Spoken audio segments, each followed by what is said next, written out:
Welcome to my YouTube channel A and queen. আজকে আমাদের মাদ্রাসার উপলক্ষে একটা ইফতারের আয়োজন ছিল। এই আয়োজনটি আমরা সফলভাবে সমাজের লোকের সাথে আমরা কমিটির লোক ছিল, আমরা ওই হিসাবে ইফতারে পার্টিসিপেট করেছি। তো আজকে আমাদের গ্রামের লোক এসে এখানে সবাই ইফতারের আয়োজনে সবাই অংশগ্রহণ করেছে। ইনি হচ্ছেন জুলফিকার আলী, আমাদের মৌলানা সাহেব, হাফিজ সাহেব সবাই একে অপরে প্রধান সাহেব মিলে একটা সমালোচনা করে ব্যবস্থা হলো। এই দারুল উলুম গোসিয়া আজমতুল উলুম এই মাদ্রাসার উপলক্ষে একটি ইফতারের আয়োজন ছিল। এই ইফতারে যা আইটেম তৈরি করেছিলাম আমরা, খুবই ভালো হয়েছে। শরবত ছিল, বাকি তোমাদের গাইজ দেখতে পাচ্ছ, কলা ছিল। আল্লাহর দেওয়া রহমতে খুব ভালো হয়েছে। আমি সেইখানেই দেখাচ্ছিলাম তোমাদেরকে এই মাদ্রাসা উপলক্ষে এই ইফতারের আয়োজন ছিল, খুবই ভালো হয়েছে। একে অপরে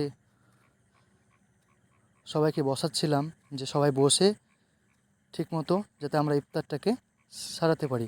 তো এই ভিডিওটি আমার কাছে ছিল না, ভিডিওটি অন্যজন শ্যুট করছিল।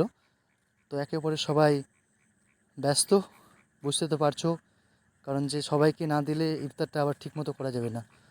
তো আলহামদুলিল্লাহ আমরা ইফতারটা সঠিকভাবে আমরা পালন করতে পেরেছি মহান আল্লাহর পাকের বরকতের উসিলায়।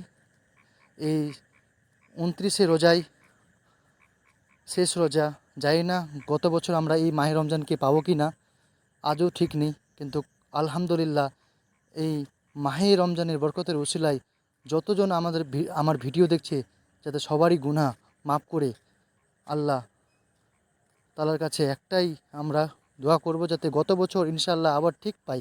এই ছিল আজকের ভিডিও, দেখার জন্য ধন্যবাদ।